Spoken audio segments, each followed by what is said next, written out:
With these tips and techniques, you'll be able to transform any bustier into a stunning lace masterpiece. With a little ingenuity, you can rock designer-inspired looks without breaking the bank.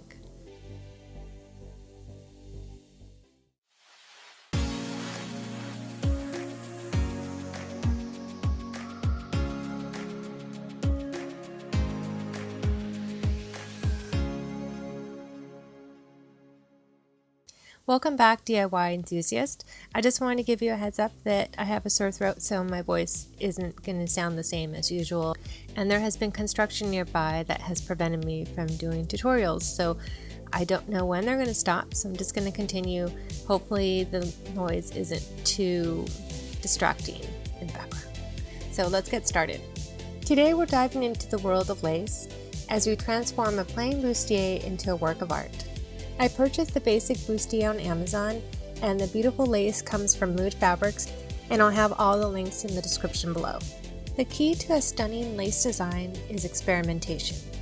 Mix and match different lace patterns until you find the perfect combination. As you can see, I'm pinning the lace to visualize how it will look before cutting. This step helps me ensure I achieve the desired design. Take your time with cutting and placing the lace to create a seamless design. Let's talk about selecting the perfect lace pattern for your bustier. It's essential to find a pattern you like and to determine if it repeats or if you can find a mirrored pattern. On this piece, the eyelash lace resembles the designs of Alexander McQueen's bustier, with some of the flowers and leaves bearing a striking similarity. Once you've found the pattern you like, make a rough cut around it and place it on the bustier. After placing the pattern on one side of the bustier, try to find a mirror piece or a similar design to place on the other side. While this step isn't mandatory, it helps replicate the look of the expensive bustier closely. In my case, I didn't like the look of the horizontal line going across the bustier, so I checked to see how it was done. Since I didn't see any seams, I decided to remove the trim for a cleaner look. Remember, you have the freedom to choose any pattern you like for your lace bustier. However, if you're aiming to replicate this design, these steps will guide you through the process. Now comes the fun part, adding the lace to the bustier. It's best to work your way from the top to the bottom, attaching the lace to the bust and to the top edge of the bustier by pinning them in place. Instead of creating a traditional dart, I'll be taking a different approach. Personally, I don't like the look of darts on lace, and mainly because that's not how I was trained to handle lace and it doesn't really look that good. So here's another way of doing it. While editing the footage, I realized the details might not be so clear due to the black on black color scheme. So I reshot the sequence to ensure that you can see exactly what I'm doing. What you'll want to do is find a large pattern piece where a dart would typically go. Cut around it, then place the excess fabric underneath, smoothing it out, and laying the large piece on top.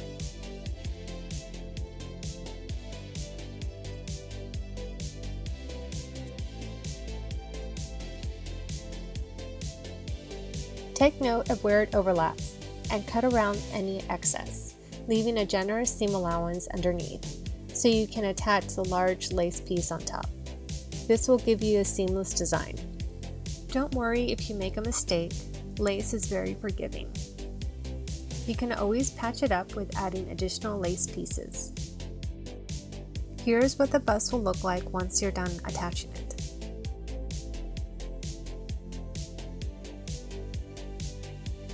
To cut the lace, simply do a rough cut of the area you want to use, then cut away any excess. In my case, for this example, I'm just going to leave the flower piece and cut away the excess.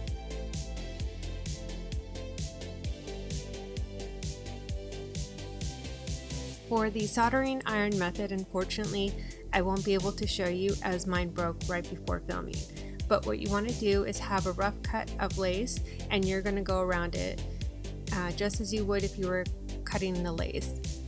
With the soldering iron, you would want to use a silicone mat or sheet. You can find that online or in the kitchen baking area. or a piece of glass.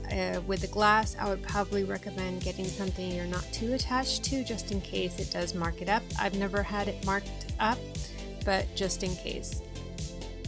How to attach the lace. You have 3 options, each has its own technique and benefits. Glue method. For the glue method, I would recommend using E6000 adhesive in a well-ventilated area. The best method for using E6000 would be to use a syringe. Simply fill the syringe barrel with the glue, no more than halfway, then insert the plunger, finally attach the needle tip. The needle tip I'm using is probably an 18 or 19 gauge. Apply a thin amount of glue around the lace, ensuring even coverage. If you don't have a syringe, you can use a scrap piece of paper and a popsicle stick to apply the glue. Avoid getting the glue on your hands. I would recommend reading the safety sheet for additional information regarding this product.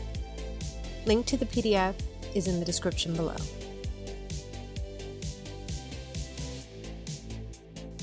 Fusible method. Next we have the fusible method. I've marked the wrong side of the lace fabric, so it's clear what side I'm applying the fusible. Cut the fusible to a manageable size and separate it from the paper backing. Place the fusible on the wrong side of the lace, ensuring even coverage. Cut away any excess fusible. If you cut too much off, don't worry, you can always add small pieces to patch it up. To fuse, have the lace facing down, the fusible on top, then the paper backing.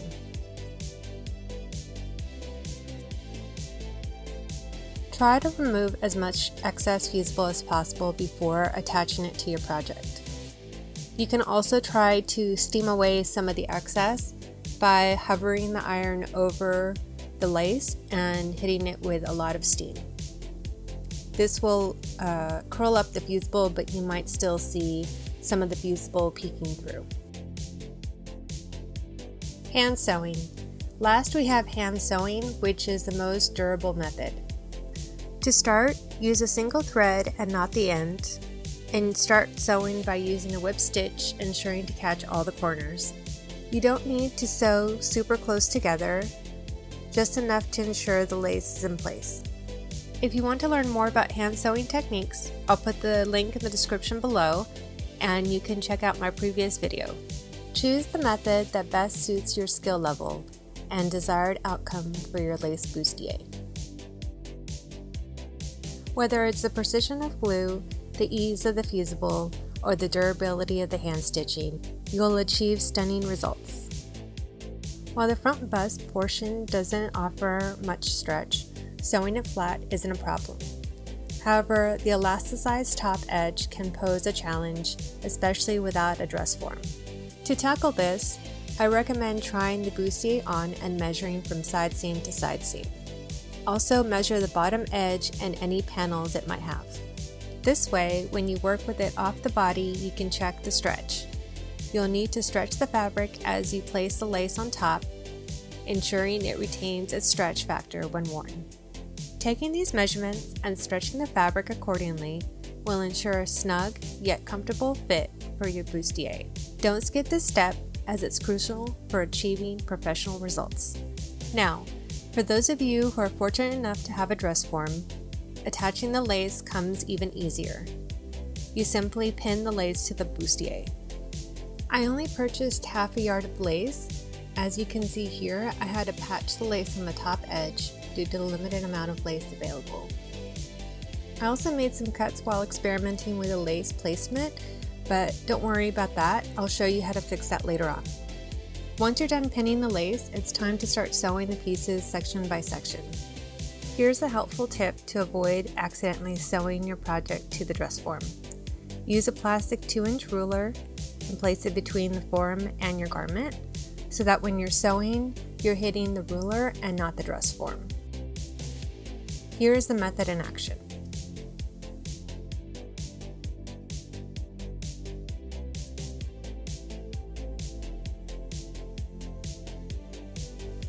How to join lace pieces back together once they've been cut. There are 2 main methods for this. The first method involves sewing the lace pieces back together by hand. It's important to keep the tension loose while stitching, which can be trickier than it sounds. The second method involves using the sewing machine, which can be a quicker approach. Simply adjust the machine to a small to medium zigzag stitch and sew the pieces together. Just like before, you want to make sure that the machine tension isn't too tight. If you don't want to hand sew it and you want to machine sew it and you're having difficulty, you might want to try a tearaway stabilizer. Both methods have their advantages, so choose the one that works best for you. And here's a glimpse of what the bustier looks like when it's all done. With these tips and techniques, you'll be able to transform any bustier into a stunning lace masterpiece. I hope you've enjoyed following along and feel inspired to get creative with your own fashion projects. If you found this tutorial helpful or have any questions, feel free to leave a comment below. And remember, with a little ingenuity, you can rock designer-inspired looks without breaking the bank. Until next time, happy sewing!